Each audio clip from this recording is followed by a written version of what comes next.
Hi friends, मी दीपशिखा आणि please माझ्या चॅनलला सबस्क्राइब करा आणि सोबतच नोटिफिकेशनचे बेल आयकॉन सुद्धा क्लिक करा आणि त्यातील ऑल हे ऑप्शन चूज करून सर्व नोटिफिकेशन्स मिळवा आणि चॅनलवर जाऊन नवीन जुन्या सर्व रेसिपीज चेक करा।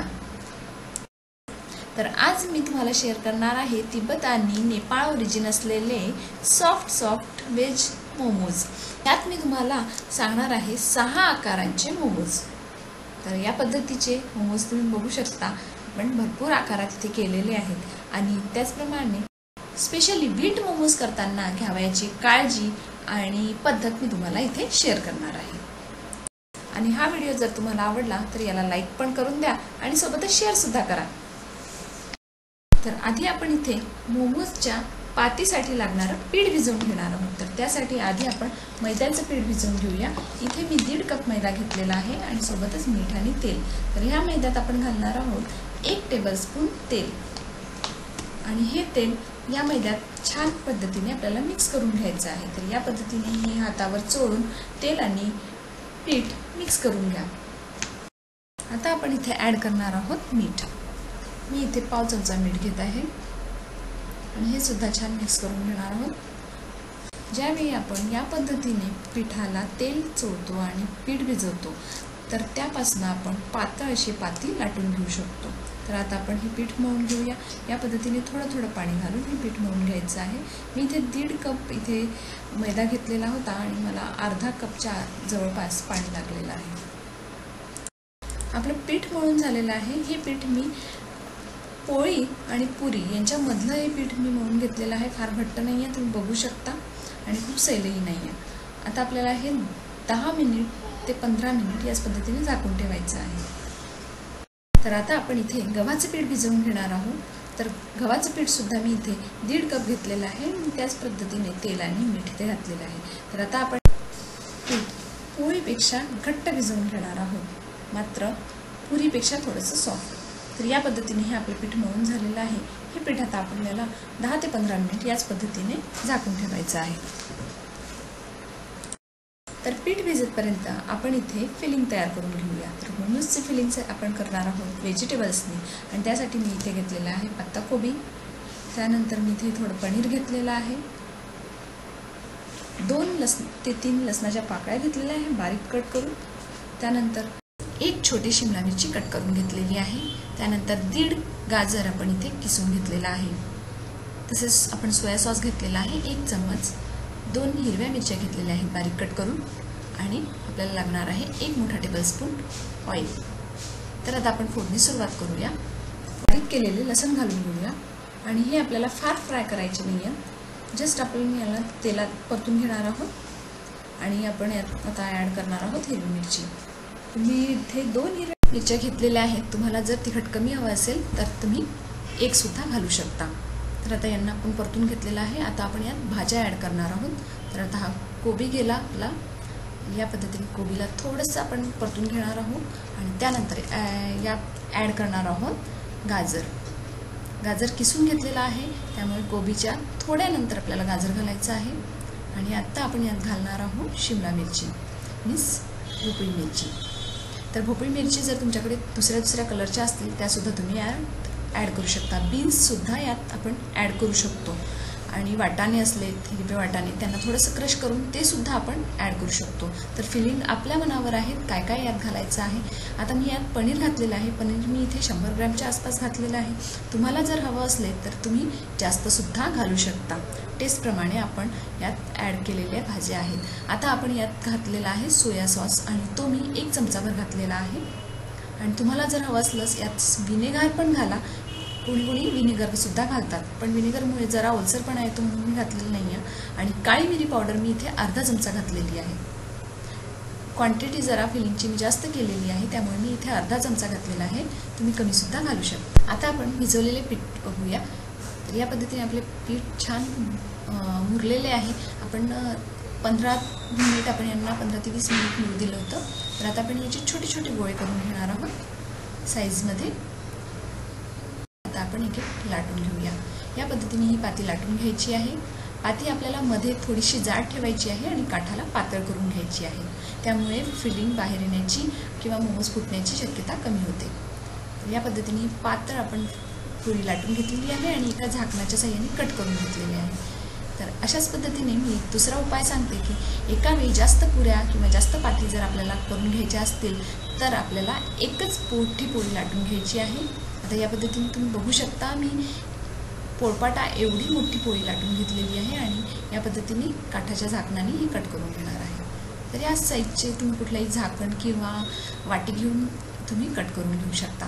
तर या पद्धतीने जर आपण कट केले तर आपल्याला एका वेळी 4-4 पाती या पद्धतीने आपल्याला काढून घेता येतो आणि आपला वेळसुद्धा वाचतो। तर याच पद्धतीने मी सर्व पाती तयार करून घेतलेल्या आहेत। तुम्ही बघू शकता पातळ अशा पाती मी करून घेतलेल्या आहेत। तर आता आपण वळूया यांच्या स्टफिंगकडे।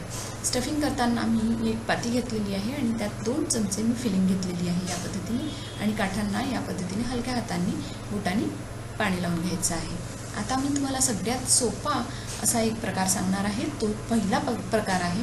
तर या पद्धतीने मी दोन्ही साईडचे जे कॉर्नर आहेत ते मी या पातीचे चिकटवून घेणार आहे सुरुवातीला आणि ही फिलिंग मी या कॉर्नरमध्ये थोडीशी आत पुश करणार आहे आणि आता आपण साईडचे सुद्धा कॉर्नर्स या पद्धतीने चिकटवून घ्यायचे आहेत आणि हलक्या हाताने यांना प्रेशर देऊन आपल्याला आता मध्ये सुद्धा बंद करून घ्यायचं आहे। या पद्धतीने मी मध्ये सुद्धा प्रेशर देऊन बंद करून घेतलेला आहे। तर आहे ना एकदम सोपा प्रकार। तर हा आहे आपला पहिला प्रकार आणि सगळ्यात सोपा प्रकार। तर आता आपण हाच प्रकार आपल्या गव्हाच्या पिठाचा सुद्धा करून घेणार आहोत। तर गव्हाच्या पिठाचे सुद्धा इथे आपण छोटे छोटे गोळे करून घेतलेले आहे आणि एक मोठी पोळी करून घेणार आहोत। म्हणजे दोन्ही प्रकारे मी तुम्हाला ह्या पाती लाटून दाखवणार आहे। या पद्धतीने मी याची छोटी छोट्या पाती सुद्धा कट करून घेतलेल्या आहेत। तुम्ही बघू शकता एका वेळी भरपूर पाती आपण तयार करून घेऊ शकतो। तर आता आपण यांची स्टफिंग करूया। तर जो प्रकार आता आपण बघितला तोच प्रकार आता आपण गव्हाच्या पिठाच्या पातीत सुद्धा करून घेणार आहोत। तर या पद्धतीने पातीवर फिलिंग घ्या। ही फिलिंग जितकी तुम्ही जास्त घ्याल तेवढाच मोमो जो आहे तो छान रुचकर वाटेल। आणि आता आपण काठाला या पद्धतीने पाणी लावून घ्यायचं आहे आणि त्याच पद्धतीने दोन्ही साईडचे काठ आपण जोडून घेणार आहोत। या पद्धतीने प्रेशर देऊन हे जोडून घ्यायचं आहे। काय होतं की गव्हाच्या पिठाची पाती जास्त चिकट असते आणि ती हातांना लगेच चिकटून येते, त्यामुळे हे एकदम हळूवार करावं लागतं। तर या पद्धतीने आता साईडचे पण पाती आपण जोडून घेणार आहोत आणि हलक्या हाताने मधला हा जो भाग आहे तो प्रेशर देऊन बंद करून घेणार आहोत। तर झाला आपला हा एक शंकरपाळा आकार म्हणू शकता याला। आता या पद्धतीने हा आकार तयार आहे। एकदम इझी आहे ना। तर चला आपण करूया आता दुसरा आकार। तर ह्याच आपण गव्हाच्या पिठाच्या पुरीने आपण दुसरा आकार करून घेऊया। ही आहे मेथड नंबर 2। तर यात आपल्याला या पुरीच्या पूर्णतः अर्ध्या साईडला प्लेट्स द्यायच्या आहेत। तर या पद्धतीने एकावर एक ही पुरी घेऊन या पद्धतीने प्लेट्स द्या। तर आता आपल्या प्लेट्स झालेल्या आहेत। अर्धा भाग आपण विदाऊट प्लेट्स ठेवला आहे आणि आता आपल्याला ही स्टफिंग या पद्धतीने एका मधल्या बोटाने आत घालून प्लेट्स दिलेला भाग आणि प्लेन असलेला भाग एकामेकावर चिकटवून घ्यायचा आहे। तुम्ही बघू शकता मी एकदम हलक्या हाताने हे चिकटवून घेत आहे। तर आपला हा प्रकार सुद्धा तयार आहे ना एकदम सोपा। ही आहे आपली अगदी सोपी दुसरी मेथड। आता आपण हाच आकार मैद्याच्या कवरमध्ये तयार करून घेणार आहोत। त्यासाठी मी इथे स्टफिंग भरलेलं आहे आणि कॉर्नरला इथे आपण पाणी लावून घेणार आहोत। स्टफिंग जेवढं जास्त भरू तेवढंच या मोमोजचा टेस्ट खूप मस्त येतो आणि कव्हरचा टेस्ट कमी येतो। तर या पद्धतीने मी इथे प्लेट्स देत आहे। एक प्लेट संपल्यानंतर तुम्ही बघू शकता मी लगेच दुसरी प्लेट त्याच्याजवळच चिकटवत आहे। तर या पद्धतीने अर्ध्या भागाला मी प्लेन ठेवलेला आहे, मी अर्ध्या भागाला या पद्धतीने प्लेट्स देत आहे। तर आता प्लेन भाग आणि प्लेट्स दिलेला भाग एकामेकावर या पद्धतीने चिकटवून घ्यायचा आहे आणि हा तयार आहे आपला एक सेकंड मेथडचा मोमो। या आकारातले मोमोज आपण मार्केटमध्ये सुद्धा खात असतो। तर आता आपण तिसऱ्या मेथडकडे वळूया। या पद्धतीने मी गव्हाची पाती घेतलेली आहे आणि त्यात आपल्याला हाफ साईडला याच पद्धतीने प्लेट्स द्यायच्या आहेत। तुम्ही बघू शकता एक प्लेट संपल्यावर मी लगेच दुसरी प्लेट देत आहे आणि तिच्या साईडला चिकटवत आहे। या पद्धतीने आपण आता हा प्लेट्स दिलेला भाग एकावर एक या पद्धतीने चिकटवून घ्यायचा आहे आणि प्लेन भाग या पद्धतीने एकावर एक चिकटवून घ्यायचा आहे। तर हा आपला शंखाचा आकार तयार आहे। आता आपण करणार आहोत मोमोजचा चौथा आकार। या पद्धतीने मी स्टफिंग भरून घेतलेला आहे आणि आता आपण हा आकार मोदक प्रमाणे करणार आहोत। तर या पद्धतीने जसे प्लेट्स देत आहे बघू शकता सर्वत्र दूर दूर प्लेट्स द्यायचे आहेत। हा प्रकार ज्यांना मोदक येतात त्यांच्यासाठी एकदम सोपा आहे, किंवा मोदक नाही आले तर या पद्धतीने जर प्लेट्स देऊन केले तर मोदकचा आकार इझिली येतो। तर या पद्धतीने तुम्ही बघू शकता पोटलीचा आकार तयार झाला आहे। पोटली किंवा तुम्ही या पद्धतीने याला मोदकचा सुद्धा आकार तयार करू शकता। मोमोजच्या आतलं स्टफिंग कुठलंही असलं तरी आकार हेच असतात, त्यामुळे हे आकार तुम्हाला सर्वत्र बघायला मिळतील। तर या पद्धतीने आपला हा मोदकचा आकार सुद्धा तयार झालेला आहे।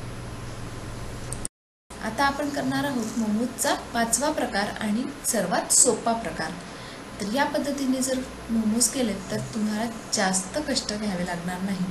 ज्या पद्धतीने आपण कॉर्नरला पाणी लावून घेणार आहोत आणि ज्या पद्धतीने आपण करंजी वळतो त्या पद्धतीने हे चिकटवून घेणार आहोत। आता आपली करंजी तयार झालेली आहे। आता आपण फक्त याच्या कॉर्नरला थोडासा पाण्याचा एक बोट लावणार आहोत आणि हे एकामेकावर चिकटवून घेणार आहोत। याला तुम्ही लिफाफा आकार किंवा पोस्ट ऑफिस आकार सुद्धा म्हणू शकता। तर आता आपण हाच आकार मैद्याच्या पातीत सुद्धा करून घेणार आहोत। तर फटाफट बघूया। या पद्धतीने एकदम सोपा आकार आहे।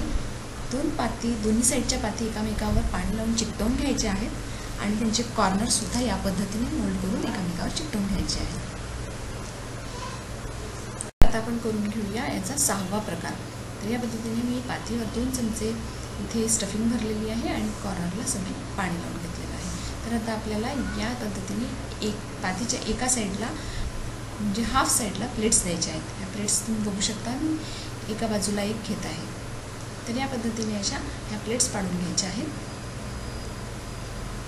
आता ह्या प्लेट्स तयार झालेल्या आहेत। ह्या प्लेट्स आपल्याला आता प्लेन भागावर चिकटवून घ्यायच्या आहेत। या पद्धतीने मधनं मोल्ड करून या पद्धतीने आपण प्लेन भागावर पातीचे प्लेट्स टाकलेला भाग चिकटवून घेतला आहे आणि आता आपण यांना थोडंसं मोल्ड करून याचे कॉर्नर सुद्धा एकामेकाला चिकटवून घेणार आहोत। तर याला आपण लिफाफा पॅटर्नच म्हणू शकतो, पण प्लेट्स दिलेला लिफाफा पॅटर्न। तर हा एकदम सोपा आपला प्रकार तयार झाला। तर आता आपले सर्व आकार तयार आहेत। हे गव्हाच्या पिठातले आहेत आणि याच पद्धतीने आपण मैद्याच्या पिठात सुद्धा हेच आकार तयार करून घेतलेले आहेत। आता आपण यांना स्टीम देणार आहोत। तर स्टीम देण्यासाठी मी इथे इडली पात्र घेतलेलं आहे आणि त्यावर एक झारी ठेवलेली आहे। या पद्धतीने त्या आकाराची कुठलीही झारी तुम्ही ठेवू शकता। मात्र आपल्याला हे मोमोज स्टीम देताना झारीला आपल्याला तेल लावून घ्यायचं आहे। या पद्धतीने छान ग्रीस करून घ्या, म्हणजे हे मोमोज काढताना चिकटणार नाही। तर या पद्धतीने थोडा दूर अंतरावर आपल्याला हे ठेवायचे आहेत, कारण हे जेव्हा स्टीम होतील तेव्हा एकामेकाला चिकटू शकतात। तर आता आपण याचं झाकण लावून घेऊया। यांना आपल्याला 15 ते 20 मिनिट स्टीम द्यायची आहे। आपण मोमोजला जितके जास्त वेळ उकळतो तेवढाच हे छान मऊ होतात। तर या पद्धतीने आपले गव्हाच्या पिठाचे मोमोज तयार आहेत। तुम्ही बघू शकता स्टीम दिल्यावर एक छान शाईन आलेली आहे। आता आपण मैद्याच्या पिठांच्या मोमोजला सुद्धा स्टीम द्यायला ठेवलेलं आहे, ते सुद्धा झालेले आहेत। हे सुद्धा आपल्याला 15 ते 20 मिनिट स्टीम द्यायची आहे आणि जर आपल्याला नंतर खायचं आहे किंवा सर्व करायचे असतील तर त्यावेळी सुद्धा 2 ते 3 मिनिट तुम्ही यांना पुन्हा स्टीम द्या। हे गरमागरमच खायला मस्त वाटतात।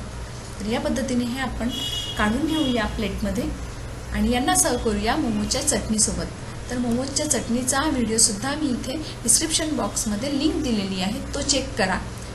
तर या पद्धतीने आपले हे मैद्याचे मोमोज तयार आहेत। खूप छान दिसत आहेत, तुम्ही बघू शकता। पाती एकदम पातळ झालेली आहे आणि त्याच पद्धतीने आपण गव्हाचे सुद्धा मोमोज इथे करून घेतलेले आहे, ते सुद्धा बघा।